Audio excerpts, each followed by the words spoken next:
71% de notre planète est recouverte d'eau de mer. L'eau douce, par contre, est une ressource de plus en plus rare.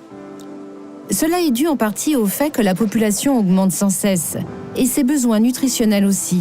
Mais c'est dû également à l'industrialisation et à l'urbanisation galopante. Le changement climatique exacerbe encore plus cette situation. Déjà, aujourd'hui, plus de 2 milliards de personnes n'ont pas accès à des installations sanitaires propres. 2 milliards de personnes environ n'ont pas accès à l'eau potable et ce chiffre est en augmentation. Les zones arides d'Afrique du Nord et du Moyen-Orient sont particulièrement touchées par la pénurie d'eau. Aussi, est-ce un enjeu de plus en plus essentiel de développer des ressources en eau alternatives, par exemple grâce au dessalement de l'eau de mer. Ces technologies offrent de nombreux avantages. Disponible en quantité quasi illimitée, l'eau de mer est donc peu vulnérable aux pressions politiques ou sociales. Cette disponibilité ne sera pas limitée par les conséquences attendues du changement climatique.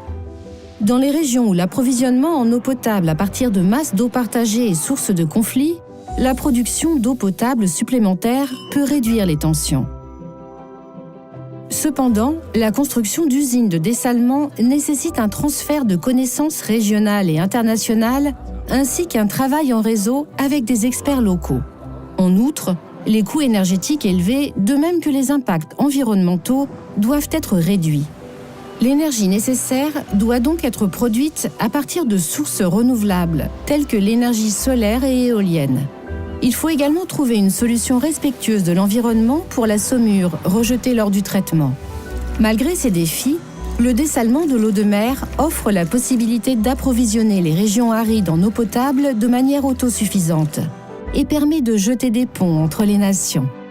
Il appartient maintenant aux décideurs politiques de promouvoir le transfert de connaissances, de créer des incitations pour les entreprises locales et de soutenir la recherche et le développement en adaptant la législation et en faisant appliquer la loi, tout en allouant des investissements suffisants. L'eau, c'est la vie.